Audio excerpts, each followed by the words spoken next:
Welcome to Paskvan Podcast. Please like, subscribe, and comment. It really helps this channel. Imagine the vast, unforgiving expanse of the early 20th century Atlantic. It's shrouded in the chaos of a world at war. Now picture this colossal ship, nearly 19,000 tons of steel, packed with vital cargo, sailing steadily towards its destination. And then, just nothing. Without a single whisper of a distress call, without a trace of wreckage, it simply vanishes. Gone. It's as if it was just swallowed whole by the sea. That, my friends, is the haunting enigma of the USS Cyclops. Today, we're taking a close look into the sources you've shared with us, historical records, naval reports, and, well, some pretty compelling speculative theories. Our mission really is to meticulously piece together every clue we can find. We want to try and understand how a vessel of such immense scale, along with 309 souls aboard, could disappear so utterly and completely, leaving behind nothing but this enduring question. I mean, even in a time when the seas were incredibly perilous, the totality of this vanishing was, and honestly it still is, extraordinary. What truly happened to the USS Cyclops? That's the central question we aim to explore today. It really is the profound absence of the Cyclops, even after more than a century, that defines this mystery. It's more than just, a lost ship. It's like this gaping wound in maritime history that has just defied every attempted explanation. And to really get its impact, we need to place it in its historical moment. The early 1900s, this was a period of really rapid expansion for the U.S. Navy. They were moving beyond just coastal defense, trying to project power across global oceans. And this ambition, it created this huge demand for logistics, specifically for ships like the Cyclops. These weren't the glamorous battleships, or the swift cruisers. They were the unsung workhorses, the colliers, their purpose, hauling thousands upon thousands of tons of coal, the literal lifeblood of the steam-powered fleet across these vast stretches of water. So their role was strategically vital, absolutely critical for providing the fuel and materials needed to maintain America's emerging global presence. It really highlights that often overlooked infrastructure of naval might. Not glamorous, but essential. Our objective today really is to scrutinize every piece of information we have, every fragmented report, every theory, to try and unravel this enduring maritime riddle that, continues to captivate and haunt us. Okay, let's unpack this then. Imagine this colossal ship, a true workhorse of the early 20th century Navy, but, and this is key, shadowed by whispers of vulnerability right from the very start. The USS Cyclops was, she was a marvel for her time, no doubt, purpose-built for this vital role. Commissioned in 1910, one of 4 Proteus-class colliers, each designed for that heavy lifting nobody else wanted to do. This wasn't some nimble cruiser, she was a maritime giant. A true Leviathan. We're talking about a ship 542 feet long, 65 feet across the beam, and, when fully loaded, nearly 19,000 tons displacement. I mean, just picture that. She absolutely dwarfed most commercial freighters of the era, a real testament to industrial scale. And her power. It came from 2 triple expansion steam engines. These were the industrial workhorses of the time. They were robust, reliable, kind of like a powerful, slow-revving diesel engine today, maybe, designed for endurance, not speed. So she could churn along dependably, sure, but her max speed was only about 15 knots. That made her inherently slow. She couldn't easily evade threats or, really tough weather. And she was absolutely not designed for combat. No heavy armament, no big guns. Her value wasn't in fighting. It was in her sheer capacity and her endurance. Her main job was hauling an incredible 12,500 tons of coal across oceans, literally fueling America's growing global navy. Later on, she'd carry other heavy cargoes too, proving her worth as a robust transport. Her immense capacity, her sheer size, it earned her this reputation as an indispensable workhorse. But one with a pretty significant Achilles heel, it seems. Because right from the start, like you said, there were these unsettling whispers, these early red flags about her structural integrity. Throughout her service, our sources indicate there were reports suggesting inherent structural weaknesses in her design.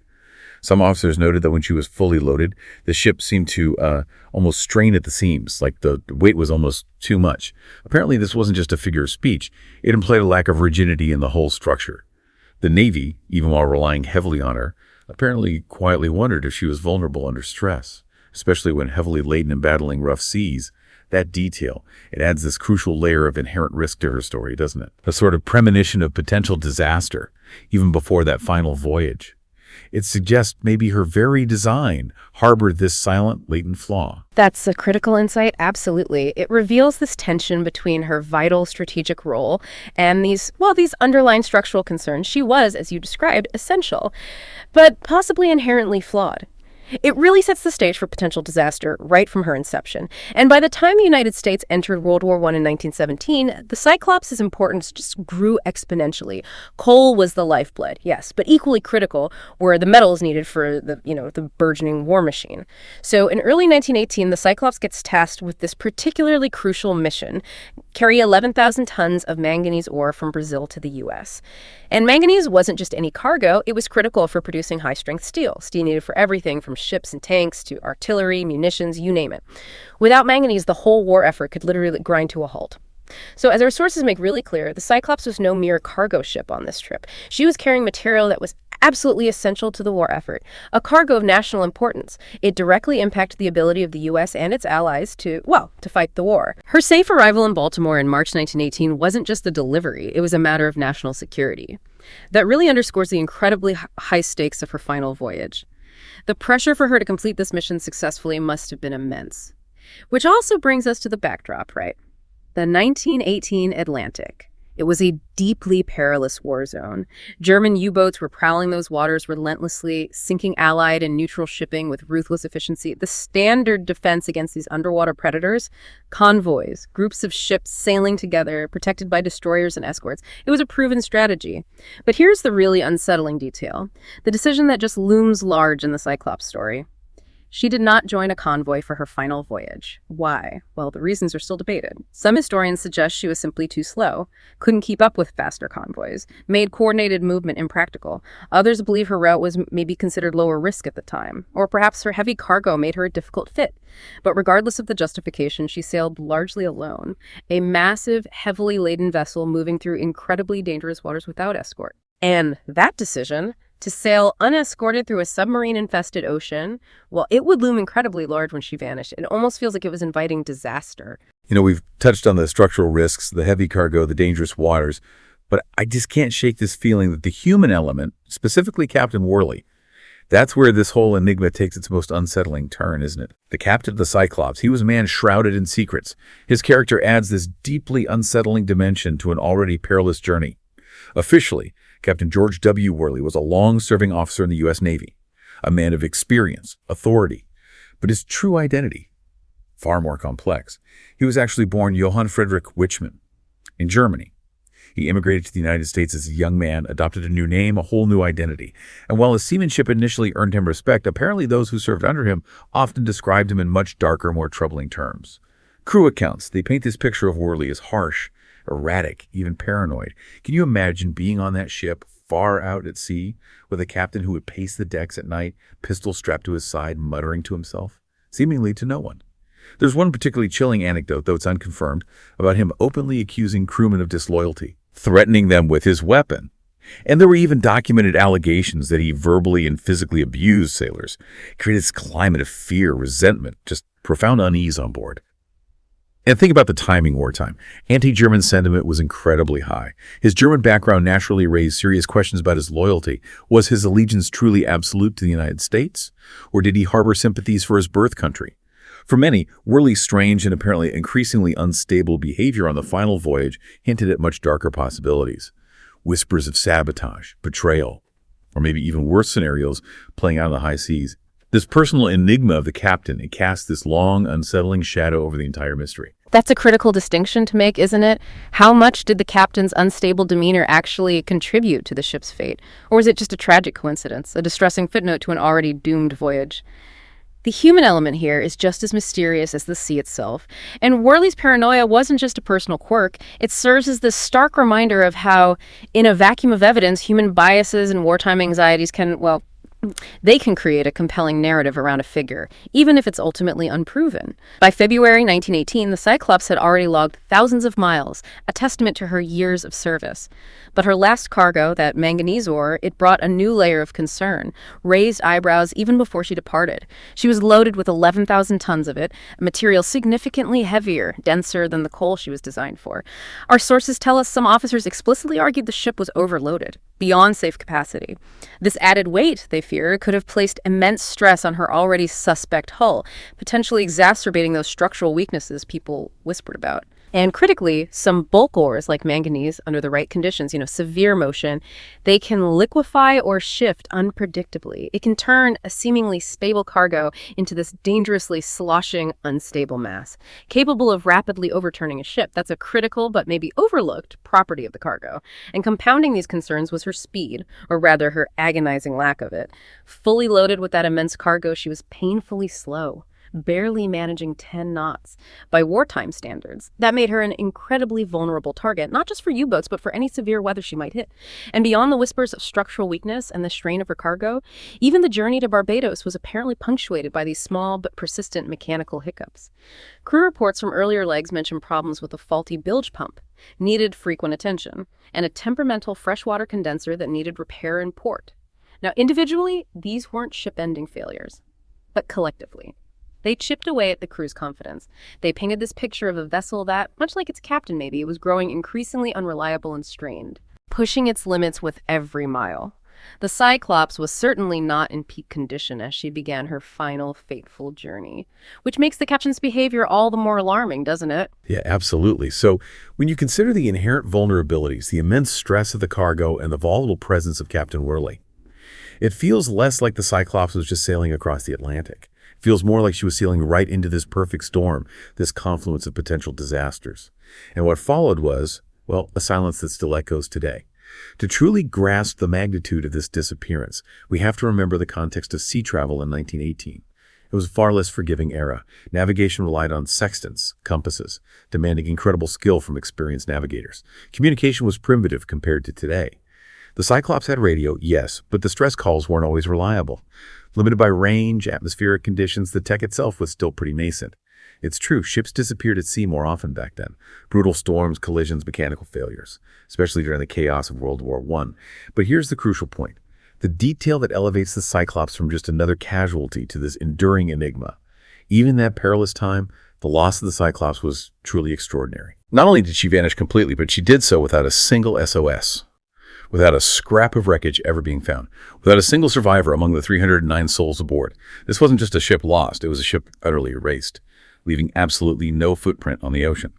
So the final journey begins in late February 1918. The Cyclops departs Rio de Janeiro, her immense hold packed with that 11,000 tons of manganese ore, bound for Baltimore. On board, 309 individuals, sailors, officers, a few passengers, all embarking on what should have been a routine, if difficult, crossing. At the helm, Captain Worley, whose behavior, according to our sources, was growing stranger by the day, increasingly isolating him from his officers and crew. The atmosphere among the crew was apparently already strained as she set sail from Rio, a heavy feeling of unease that would only intensify. And historical records then point us towards that particularly ominous stop in Barbados. This unscheduled port call, it becomes this critical point, doesn't it? A final moment where the growing unease aboard the Cyclops was actually visible to outsiders just before she sailed into oblivion. On March 3rd, 1918, the Cyclops puts into port in Barbados, ostensibly for minor repairs, resupply. But what happened there painted a very troubling picture.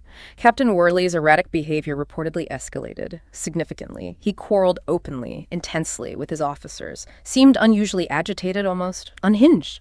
There are even documented reports, as our sources indicate, that some crewmen expressed deep reluctance to continue under his command, and persistent rumors, though unconfirmed, that he openly threatened sailors with his sidearm. I mean, this wasn't just a ship having minor issues. This was a command teetering on the edge of breakdown. And the ship's condition also drew concern from outsiders. Dock workers, local officials in Barbados, they noted how alarmingly low she sat in the water, her decks barely above the waves, even with the repairs. There's one account from Barbados, though it's anecdotal, of a dock worker remarking something like, "She sits so low, it's like she's already decided to take a permanent bath." Looking back, that kind of casual observation becomes incredibly chilling, doesn't it? It really does. These external witnesses openly questioned her seaworthiness, added to the growing sense of foreboding. And yet, despite these visible signs of distress, the palpable tension aboard. On March 4th, 1918, the Cyclops departed Barbados, bound for Baltimore. Expected arrival in about 9 days. Witnesses on shore saw her steam into the horizon. Massive, steady, a powerful vessel, seemingly unshakable. There was absolutely nothing in that moment to suggest the unprecedented disaster about to unfold. After leaving Barbados, she sailed north, through waters that would later, decades after her disappearance, become infamous as the Bermuda Triangle. At the time, of course, that name meant nothing. But in retrospect, her course placed her squarely within the area now synonymous with mysterious vanishings. And vanish she did. Between March 4th and her expected arrival in Baltimore around March 13th, the USS Cyclops was never seen again. The sheer totality of her disappearance, it remains one of the most baffling aspects of this entire mystery. Not a single distress signal was received. No SOS crackled over the radio waves. No desperate calls for help broke the silence of the Atlantic. And crucially, no oil slick, no floating debris, no splintered wood, no lifeboats, nothing. Nothing at all marked her fate. It was as if a 19,000-ton ship and all 309 souls aboard had just been swallowed whole by the Atlantic. That silence is truly the most baffling part. She had radio. She could have sent a signal if she'd hit a storm or a U-boat or even had a major mechanical failure. So this leads to intense speculation. Was the disaster so catastrophic and sudden, a structural collapse, an explosion, and immediate capsizing that it left no time for a signal? Or, and this is a more chilling thought, was it something deliberate, something internal, like sabotage or a mutiny or an act of betrayal that was completely covered up? The complete absence of wreckage just deepened the mystery, left in this empty void where answers should have been. It's not just a missing ship, it's a missing narrative. Yeah, and the U.S. Navy's official response to this unprecedented vanishing, it was as chillingly sparse as the evidence itself. But beneath that official silence, the whispers grew, didn't they? Hinting at maybe a darker truth. When the ship failed to arrive in Baltimore as expected, the Navy immediately launched inquiries, sent ships out to scour her last known route, alerted all the ports in case she diverted, but days turned into weeks. And no word, no sign, no clue came. The initial search, probably optimistic, slowly gave way to grim reality. Finally, on April 14, 1918, a full month after her last sighting, the Navy officially declared the Cyclops lost. The scale of loss was just immense, heartbreaking. The largest non-combat loss of life in American naval history at the time, 309 men, gone without explanation. And the official Navy report, frustratingly simple. Its conclusion was just, she was never heard from again. It was an admission of a complete lack of evidence. Couldn't rule out storms, sabotage, structural failure, anything really. It was, in essence, just a blank page where answers should have been. No closure, just this devastating void. And in the aftermath, suspicion naturally fell heavily on Captain Worley.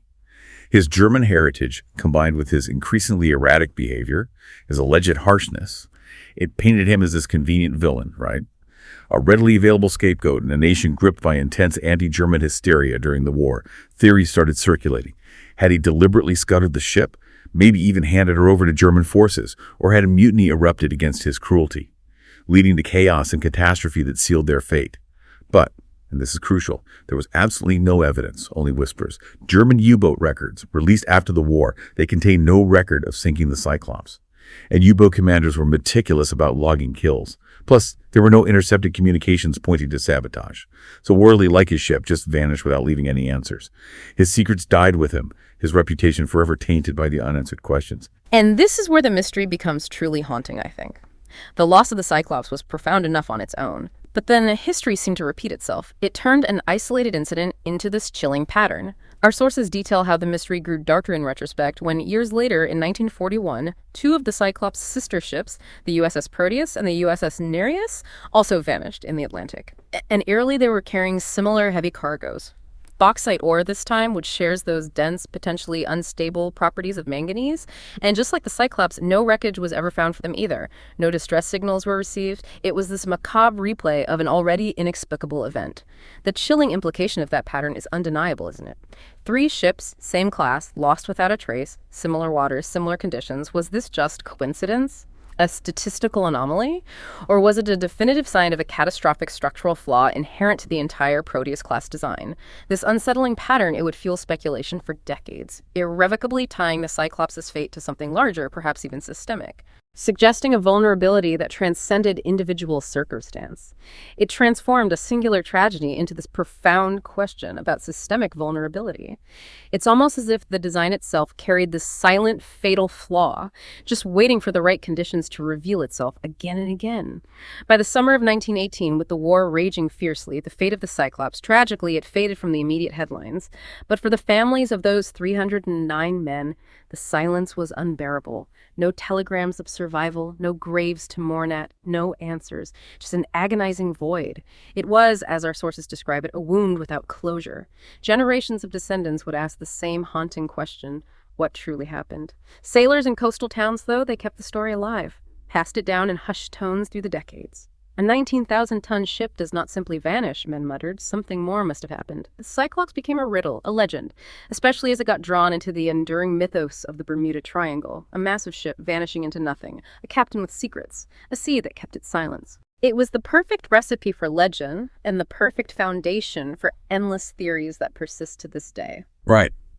With no concrete answers, the profound void left by the Cyclops' disappearance was inevitably filled by theories, each one attempting to explain the inexplicable. So let's delve into the most compelling and sometimes, unsettling possibilities that have been put forth over the last century or so. Theory 1. Storm or rogue wave. This is maybe the simplest, most natural explanation. It posits that the Cyclops just succumbed to the sheer power of the elements. The Atlantic, particularly that region between the Caribbean and the eastern seaboard, it's notoriously known for sudden, violent squalls, unpredictable weather. Now, weather records for March 1918 are incomplete, primitive by today's standards, but it's entirely possible the Cyclops encountered a rogue wave or hurricane-strength storm, a tempest so ferocious it could have overwhelmed the ship in an instant, and a vessel so heavily loaded with that dense manganese ore already suspected of structural weaknesses. It could have capsized or broken apart in minutes, leaving no time for a distress call. Supporting this theory, the ship was heavily overloaded. That would have significantly reduced her buoyancy, stability, and maneuverability, made her exceptionally vulnerable. The Bermuda Triangle region, her last known sailing area, is also prone to severe weather events, unpredictable seas. And of course, a rogue wave, this colossal wall of water appearing seemingly out of nowhere, could strike with little warning, slam into the ship before any signal could be sent. However, there are counter-arguments that complicate this, right? Even in catastrophic storms, ships often leave some debris behind. Splintered timbers, oil slicks, maybe lifeboats that got launched, yet nothing was ever found from the Cyclops. Nothing. Furthermore, other vessels in the region didn't report unusually severe weather right at the time of her disappearance, which is puzzling. So if the Cyclops did go down in a storm, it did so with extraordinary completeness, leaving absolutely nothing behind, a fact that remains profoundly unsettling. It does. And while a natural disaster is certainly a strong contender, the wartime context and, well, the captain's murky past inevitably lead us to a more sinister line of inquiry. The shadow of German involvement, while unproven, is difficult to entirely dismiss, especially given the fervent anti-German sentiment of the era. Which brings us to Theory 2, German sabotage or attack. In 1918, the Atlantic was a brutal war zone. German U-boats were relentlessly sinking Allied and neutral shipping. Unrestricted submarine warfare. Some within the U.S. Navy themselves suspected the Cyclops fell victim to a U-boat attack, though no concrete evidence ever surfaced. But the theory also broadened to include Captain Worley's role. His German birth, his erratic, almost paranoid behavior. It raised that profound question. Could he have been a German sympathizer? Even an active saboteur, deliberately engineering the ship's demise. The case for sabotage rested heavily on Worley's background, born Johann Friedrich Wichmann in Germany. In that highly charged wartime atmosphere that fueled intense suspicions of divided loyalties. His unstable behavior in Barbados, paranoid outbursts, threats against his crew, alleged abuse only reinforced the idea he was unfit, maybe harboring darker intentions.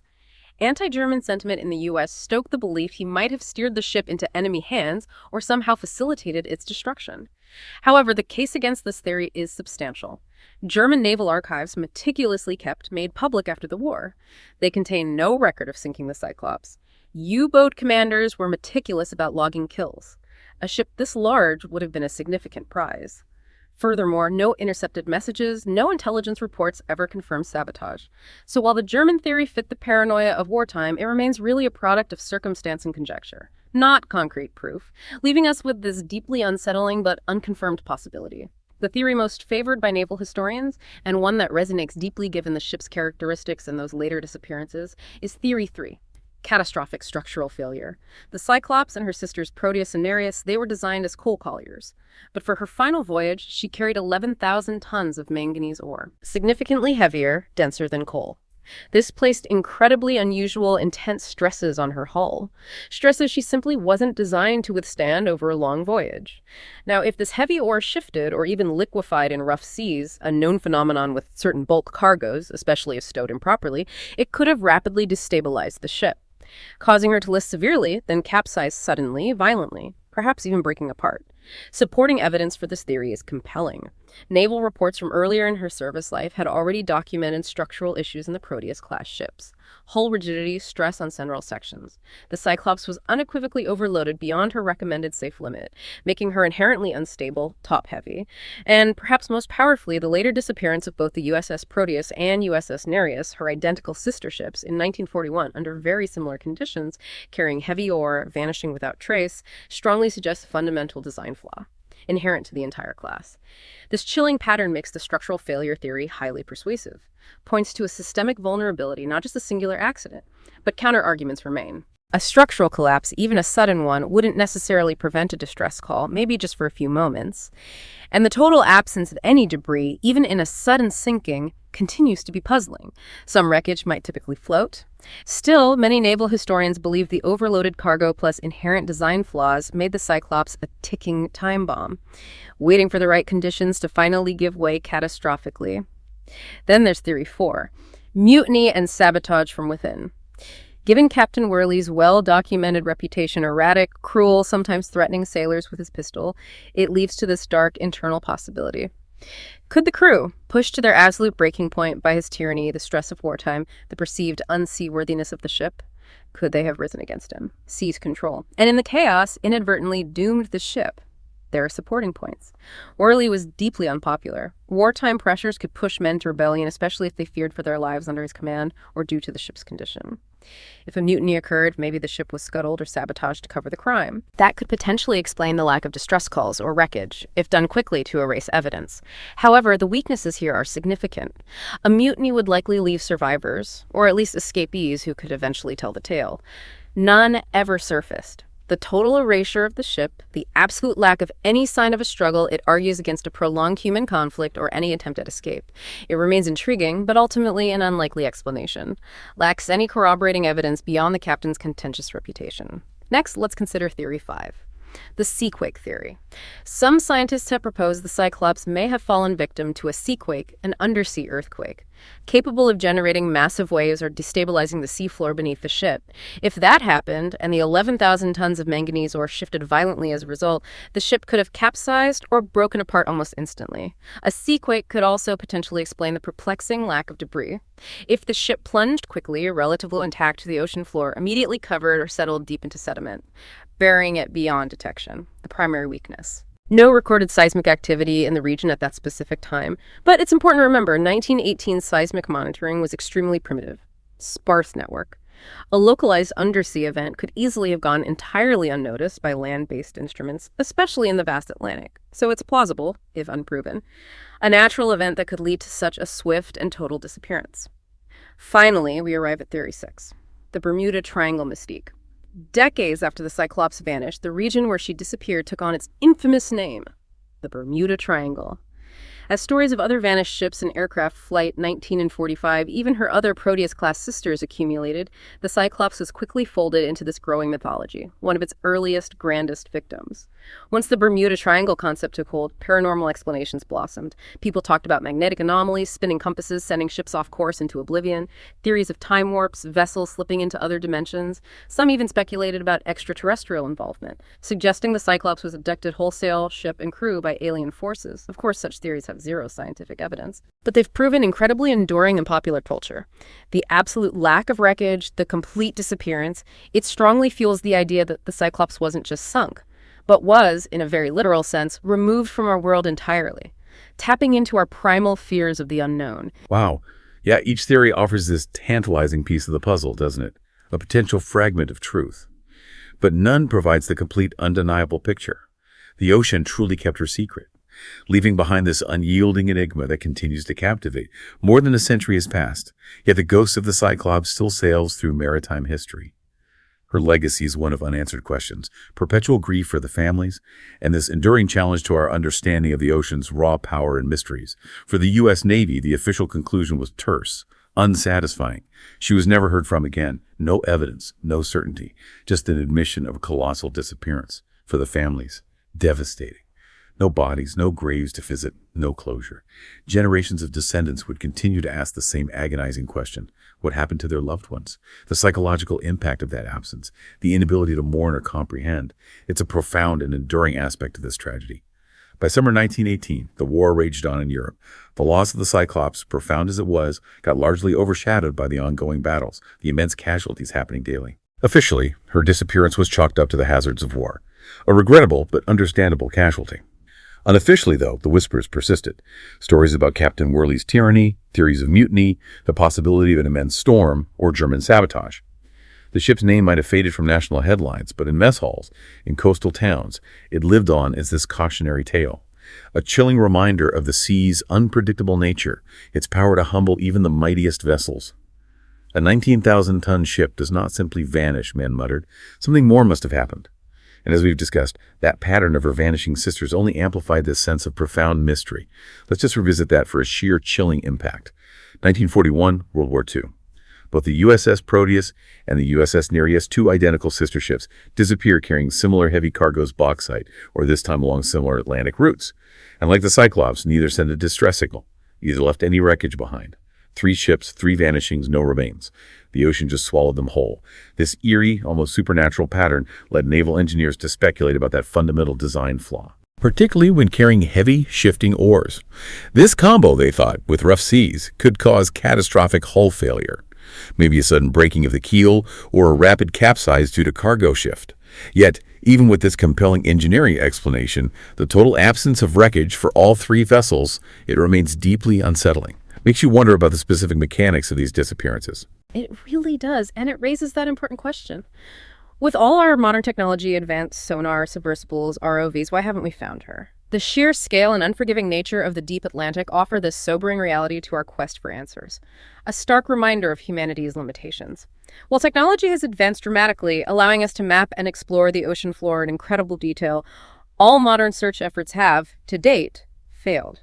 NOAA, various private expeditions, they've diligently scanned her last known route, tirelessly searching for any sign, yet no confirmed wreckage of the Cyclops has ever been located. So why no discovery? Well, the answer lies partly in geography. The Atlantic, where she likely went down, is unimaginably vast, incredibly deep, trenches plunging thousands of feet. But the real challenge here isn't just vastness, it's the geology of the deep ocean. The Atlantic seabed, particularly in this region, is often covered in deep, soft sediments. Imagine a massive 19,000-ton object sinking into thick mud. Powerful currents, natural sedimentation, they can rapidly bury even the largest ship, encasing it within layers of silt meters thick. It's almost as if the ocean floor itself swallowed her, making discovery less about finding a needle in a haystack and more about finding a needle buried under centuries of shifting earth. Even large ships can vanish beneath these accumulating layers, become part of the ocean floor itself. Experts caution the wreck may simply lie hidden in terrain too treacherous, or at depths too extreme for current tech to effectively locate. Or maybe it's just lost in the sheer immensity, pulverized by impact, scattered by currents. And Captain Worley's lingering legacy, it continues to haunt the story too, adds that layer of psychological complexity. In the aftermath, tales of his cruelty, his German origins, they multiplied, took on a life of their own in collective memory. There's that debate among historians. Was he just a convenient scapegoat? A figure onto whom the Navy could project the era's anti-German hysteria, deflecting from potential design flaws? Or did his erratic behavior indeed play a significant role, leading to poor decisions, negligence, or something far more sinister that directly contributed to the fate?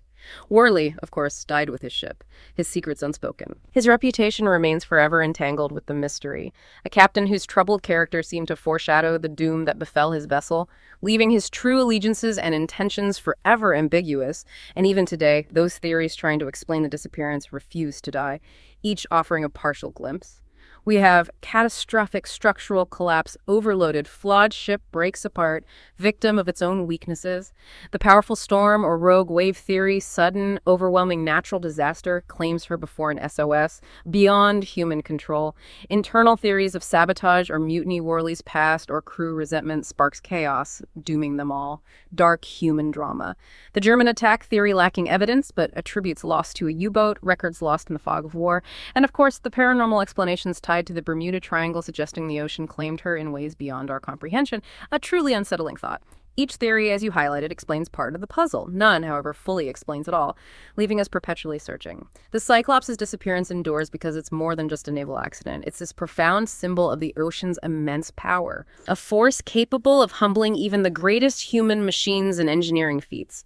It serves as this stark reminder that in the vastness of the Atlantic, even giants can vanish without a ripple, leaving no trace, no clue, no final word. For the U.S. Navy, an official mystery, an unresolved file for the families who lost loved ones, an open wound, a perpetual quest for answers that can never truly be fulfilled. And for storytellers, for all of us intrigued by the unknown, it is and will forever be a legend, a testament to the sea's capacity to guard its most profound secrets. Absolutely. The story of the USS Cyclops is just a masterclass in historical suspense, isn't it? A ship lost in a war-torn sea, under a commander shrouded in suspicion, carrying a vital cargo. And then, just nothing. It truly is one of those profound moments where history simply ends, without explanation. We've covered the early red flags of her structural vulnerabilities, the immense, potentially unstable burden of that manganese ore, the terrifying possibility of a sudden storm or rogue wave, and of course the deeply unsettling, paranoid character of Captain Worley himself, operating in that wartime environment fraught with threats, real and imagined. But through it all, the ultimate total absence of any sign, any wreckage, any survivor, that's what truly sets this disappearance apart. Even in an era of great loss at sea, this enduring impact, the agonizing questions for the families, the engineering lessons for naval designers, the sheer fascination for anyone intrigued by these unexplained, it continues to resonate. Makes the Cyclops this perpetual ghost ship in our collective consciousness. And that brings us right back to the heart of the enigma, doesn't it? Will we ever find her? Perhaps one day advanced technology will pierce through the deep, silent waters and reveal the truth of the Cyclops. Maybe. But until then, she remains this chilling testament to the ocean's capacity to keep its most profound secrets. Was she doomed by her design, swallowed by a furious sea, betrayed from within, or did she simply pass into a dimension beyond our comprehension? As you reflect on this journey through the sources, what explanation, or maybe combination of explanations, resonates most with you? The silence of the Atlantic has held this secret for over a century, and it continues to challenge our understanding of the unknown.